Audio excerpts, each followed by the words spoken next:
pour parler de la gestion de la douleur, nous sommes avec le docteur Constance Delapasse. Bonjour. Bonjour. Vous êtes chirurgien, gynécologue, obstétricienne. Tout à fait. Soyez la bienvenue. Merci. À vos côtés, il y a le docteur Maxime Rollin. Bonjour. Bonjour, anesthésiste. Tout à fait. Et puis Eve Colas. Bonjour. Bonjour. Vous êtes sage-femme. C'est ça. Et membre du CLUD. Et membre du CLUD On en également. saura plus dans quelques minutes. Alors, c'est une question collégiale que je vous pose là. J'ai envie de dire, à chacun sa douleur. On doit s'adapter à chacune des patientes. Est-ce qu'il y a on va dire des facteurs qui prédisposent à la douleur? Oui, il y a des critères qui prédisposent, des facteurs qui vont prédisposer à la douleur, qui sont maintenant bien connus. Le principal, c'est peut-être le fait d'accoucher pour la première fois. Le jeune âge de la maman qui est aussi un facteur prédictif. Le fait d'utiliser des médicaments qui vont stimuler les contractions pendant le travail. Oui. Et puis il y a des facteurs socioculturels ou psychogènes qui, eux, peuvent être accessibles à tout le travail, à toute la préparation qu'on va proposer pendant la grossesse. Alors par là, vous entendez le vécu de la maman, son expérience, ce qu'elle a déjà ressenti comme douleur avant. Par exemple. Tout ce que les copines auront pu lui raconter. Pour lui faire peur. Pour lui faire peur, parce que merci les copines. Ou pour la rassurer, mais souvent pour lui faire peur. Ouais. Ouais. Ok, on va en parler tout de suite avec vous, docteur Delapasse. On est venu vous voir dans votre cabinet. Vous allez nous parler de la gestion de la douleur, mais pour commencer, avant l'accouchement. On y va. Au moment de l'accouchement, il faut distinguer deux phases différentes en fait. Toute la phase d'attente, où c'est le tout début du travail, où le col est encore très peu modifié, où les contractions arrivent. Elles sont douloureuses, elles se régularisent, et toute cette période d'attente, il va falloir essayer de la gérer sans aide extérieure. En fait, on ne peut mettre en place la péridurale qu'à partir du moment où le travail est déjà bien avancé, c'est-à-dire un col à peu près effacé et dilaté à 3 cm. Toute cette période d'attente, on va essayer de la gérer avec les sages-femmes ou à la maison pour les patientes qui ne sont pas encore arrivées. C'est toute cette période pendant laquelle on peut utiliser soit des ballons, soit des postures particulières qui vont aider bébé à bien se placer pour favoriser la dilatation du col et pour essayer de gérer, juguler la douleur. Il y a effectivement des positions dans lesquelles les douleurs sont moins importantes et les contractions permettent l'ouverture du col de façon peut-être plus harmonieuse. Ces positions, ce sont les sages-femmes qui les connaissent très bien et qui savent, des cours de préparation à l'accouchement, les expliquer aux patientes pour qu'elles puissent les mettre en pratique. Donc quand la patiente arrive, elle rencontre la sage-femme de garde qui va l'examiner, faire le point sur les contractions, voir si elle est en début de travail ou pas, et puis lui poser la question, est-ce qu'elle souhaite avoir une péridurale? Est-ce qu'elle souhaite l'avoir tôt? Est-ce qu'elle souhaite attendre? Est-ce qu'elle souhaite aller dans le bain pour essayer de gérer le début des contractions, en expliquant ce qu'il est possible de faire et ce qui n'est pas possible de faire. Là, je viens de voir une péridurale que je n'avais jamais vue, parce que quand ma femme a accouché, je n'ai pas voulu regarder. Parce qu'en général, on ne regarde pas. Mais on en parlera tout à l'heure dans la place du papa. Partie des questions qui se posent, est-ce que je dois regarder? Est-ce que je dois être là? Ce sera tout à l'heure. Pour la péridurale, on laisse le choix au papa de rester dans la salle ou de sortir. Ouais. La moitié sort, l'autre moitié tombe dans les pommes. Non, s'il reste, il pense pouvoir rester. Alors on l'a donc bien compris, il y a la phase d'attente, ça on l'a vu, puis il y a aussi la phase de travail. Si jamais, voilà, pendant la phase d'attente, il y avait des douleurs vraiment insoutenables, est-ce qu'on a moyen de soulager la maman? Avant la mise en place de la péridurale, on va lui proposer deux types de palliatifs, des méthodes non médicamenteuses, avec un peu de relaxation, peut-être le fait de passer dans la baignoire, mais peut-être que...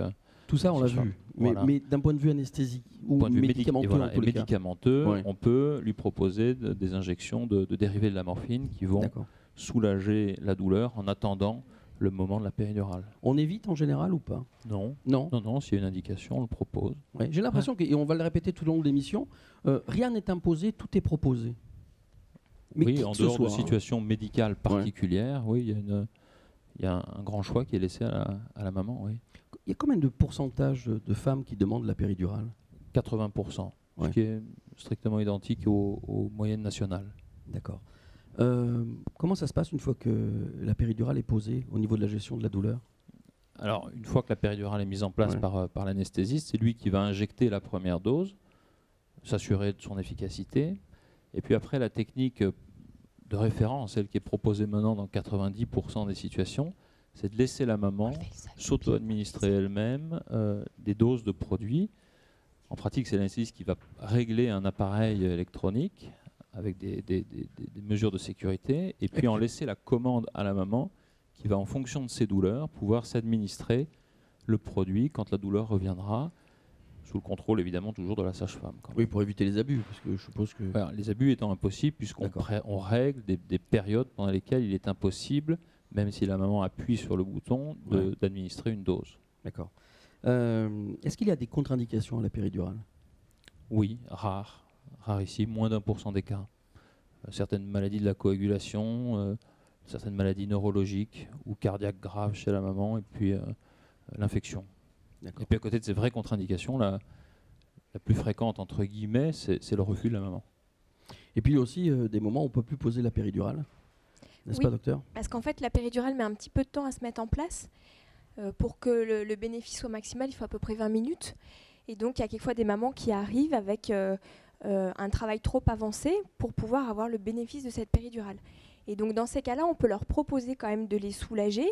C'est moins parfait, mais il faut savoir que pendant les efforts de pousser, le fait de pousser soulage, puisqu'on pousse pendant la contraction. Et donc, on peut proposer à la maman de faire une anesthésie locale au niveau du périnée qui va soulager les douleurs vraiment basses au passage de bébé. Et ça peut l'aider à ce moment-là qui est difficile. Alors, toutes celles qui ont accouché vont comprendre que je fais un raccourci clavier. On va dire que tout s'est bien passé. Le bébé est né, mais maman a mal le lendemain. Alors, que fait-on? On le regarde tout de suite. On est venu vous voir une nouvelle fois. Vous nous en parlez devant la caméra.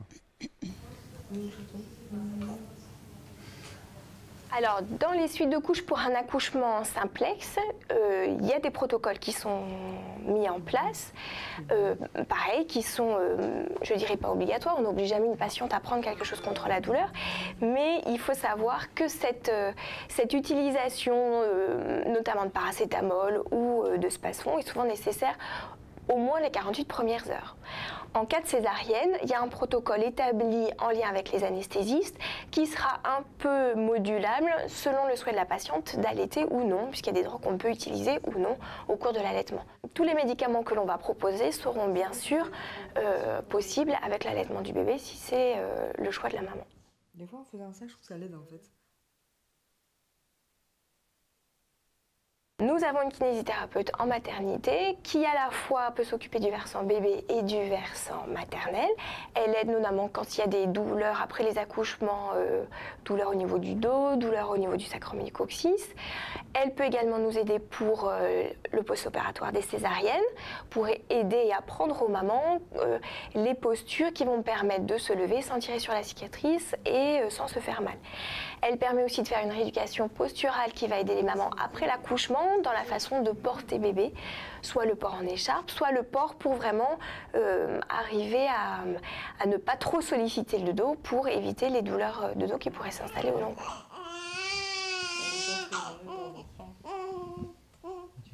Alors on a parlé donc avec la gynécologue, on a parlé avec l'anesthésiste, il y a aussi la sage-femme, et Dieu sait si vous avez un rôle important. C'est sûr. Voilà. D'accompagnement. Eve Colas, vous êtes membre du CLUD. Qu'est-ce que le CLUD? Alors le CLUD signifie Comité de lutte contre la douleur et il a un objectif, c'est d'améliorer la prise en charge de la douleur des patients.